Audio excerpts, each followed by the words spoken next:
A Justiça Federal negou um pedido de liberdade provisória do ex-diretor da Petrobras, Paulo Roberto Costa.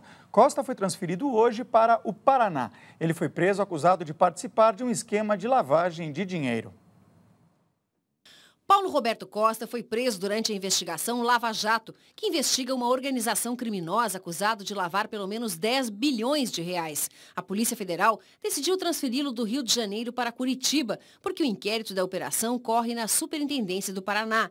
Paulo Roberto Costa também é investigado pelo Ministério Público Federal por irregularidades na compra da refinaria de Pasadena, nos Estados Unidos, pela Petrobras. Na época, ele era um dos diretores da estatal e comandava 15 refinarias em operação, além de outras 4 que hoje estão em construção. Todas estouraram orçamento e cronogramas. De acordo com o Tribunal de Contas da União, o atraso nas obras da refinaria do Comperj, no Rio de Janeiro, por exemplo, pode gerar um prejuízo de 1 bilhão e 400 milhões de reais. Nas obras da refinaria Abreu e Lima, em Pernambuco, o TCU já identificou uma diferença em mais de 900 milhões de reais nos valores contratados. Paulo Roberto Costa e Nestor Cerveró elaboraram o relatório técnico entregue à então presidente do Conselho de Administração da Petrobras, Dilma Rousseff, durante a compra da refinaria de Pasadena.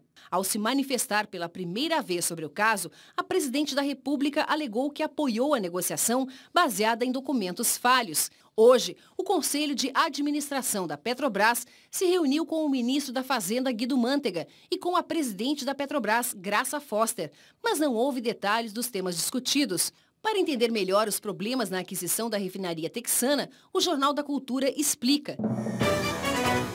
Em 2006, a Petrobras pagou 360 milhões de dólares para comprar metade da refinaria de Pasadena, que fica no estado norte-americano do Texas. O problema é que um ano antes, uma empresa belga desembolsou 42 milhões e meio de dólares pela refinaria inteira.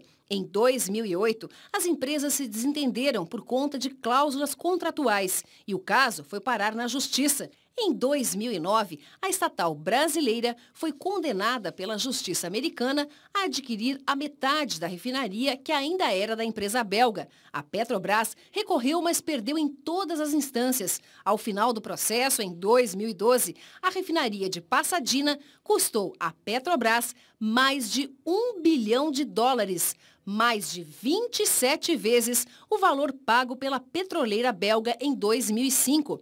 A diferença entre os valores levantou a suspeita de superfaturamento e evasão de divisas. No ano passado, a negociação passou a ser investigada pela Polícia Federal, pelo Tribunal de Contas da União e pelo Ministério Público. No fim da tarde de hoje, Nestor Cerveró foi exonerado do cargo de diretor financeiro da BR Distribuidora, subsidiária da Petrobras. Com a decisão, o presidente da BR Distribuidora, José Lima de Andrade Neto, vai passar a acumular o cargo interinamente. A presidente Dilma Rousseff deu uma explicação tanto estranha para a assinatura desse contrato, atraiu a atenção para o Palácio do Planalto e agora exonera o diretor que acabou levando a culpa. Como é que vocês veem essa questão?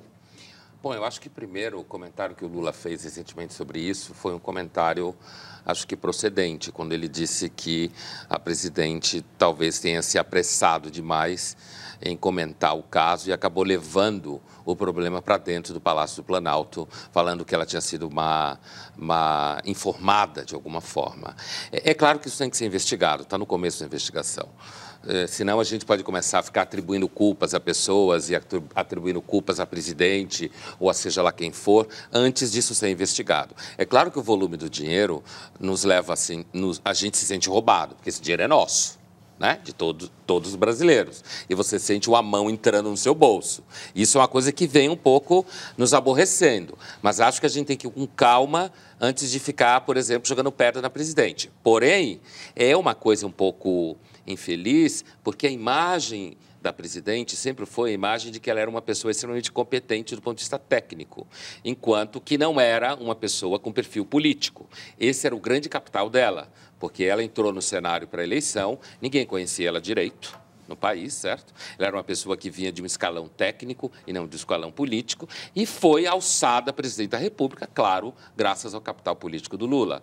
Então, na hora em que ela é mal informada, avalia mal um parecer técnico, dá a impressão que, afinal de contas, ela não estava tão atenta ao parecer técnico.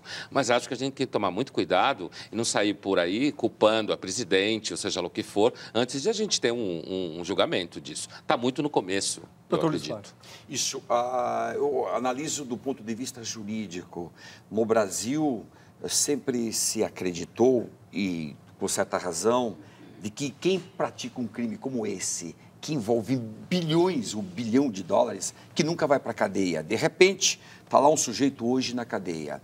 Não sei se a cadeia é o correto. Eu acho que tomar os bens de todo mundo fosse bem melhor do que ir para a cadeia. De qualquer maneira, é o controle jurídico do poder político corrupto.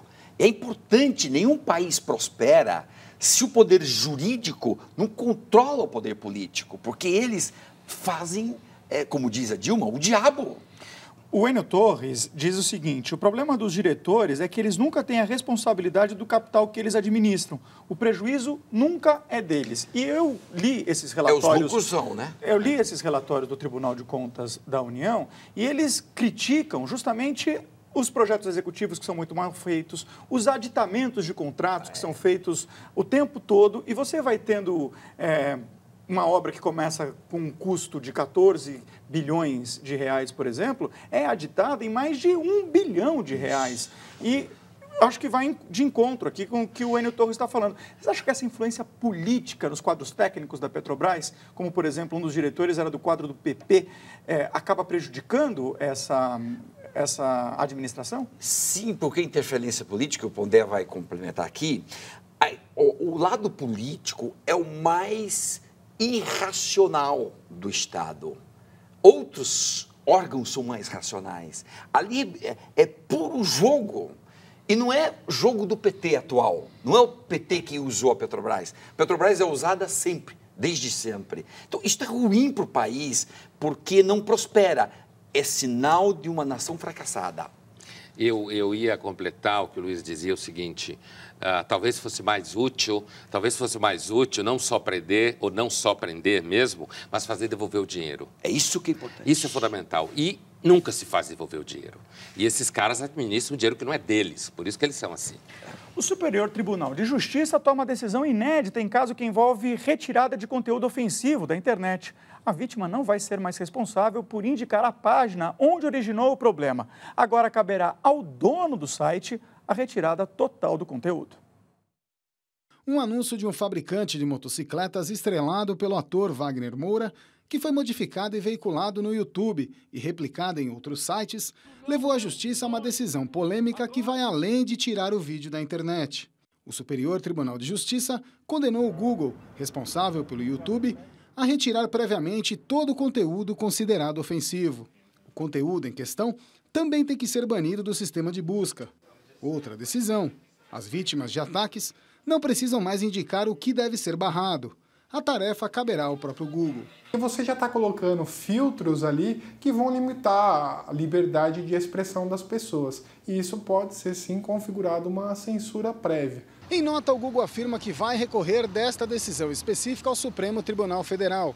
A empresa alega que não tem como cumprir a sentença, pois não dispõe de filtros para verificar previamente o conteúdo colocado no YouTube. Hoje, segundo o Google, só é possível remover vídeos cujos endereços tenham sido especificados. É possível que daqui a algum tempo, isso que o Google diz que não pode fazer e que eu acredito realmente que ele não possa, venha a ser possível fazer-se com relativa facilidade. Segundo alguns juristas, sem uma regulamentação da internet, há dificuldades para análise de alguns casos de crimes eletrônicos, gerando insegurança jurídica. O Marco Civil da Internet, previsto para ser votado no Congresso na próxima semana, deve trazer mais segurança para os provedores, segundo este advogado. Com o Marco Civil falando que a responsabilidade não é do provedor da aplicação, passa a ser no momento que a justiça ordena que ele retire o conteúdo e não sai, aí a gente trouxe segurança para esse meio digital. Enquanto não se oficializa um meio termo entre a liberdade e a censura, vídeos de gosto duvidoso continuam na rede. Alguns incitando a violência e outros crimes, como esses que mostram homens perseguindo mulheres em diversos ambientes, tentando filmar as partes íntimas.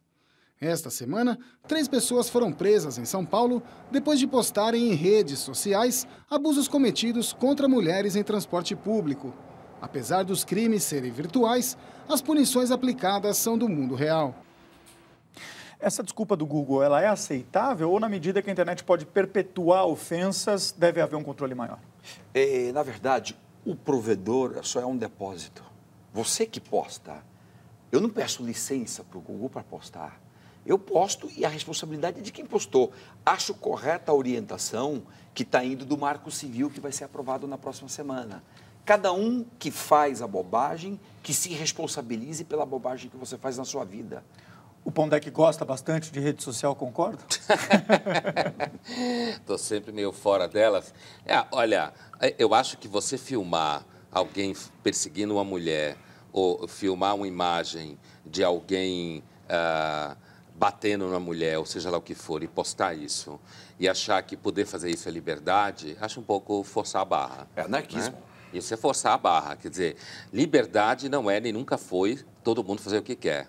A liberdade é um conceito que, para ser concreto, tem que estar dentro do espaço da lei. É claro que não adianta você ficar controlando a internet o tempo inteiro, mas dizer que você postar uma imagem dessa é o exercício da liberdade, eu acho um pouco abuso. A partir da próxima segunda-feira, o Jornal da Cultura exibe a série Pátria Armada, sobre os 50 anos do golpe militar. Durante os anos de chumbo, muitos lutaram contra o governo militar. Muitos foram punidos. Começaram batendo com muita palmatória, que na tortura eu ficava querendo morrer também, para acabar logo com aquele sofrimento.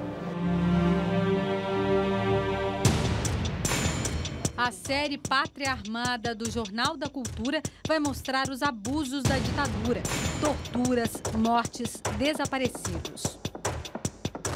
Para combater a ditadura, movimentos de esquerda planejaram ações à mão armada. Sequestraram autoridades em troca da liberdade de presos políticos. Cidadãos comuns tornaram-se soldados. Nós fomos sendo empurrados para a luta armada. Quem era jovem, que tinha tido seus sonhos dizimados por aquele movimento, não tinha espaço para fazer política mais. A truculência do regime, o trabalho dos advogados na defesa dos presos políticos, as descobertas da Comissão da Verdade. Tudo isso você vai ver em Pátria Armada, a partir de segunda-feira, 24 de março, no Jornal da Cultura.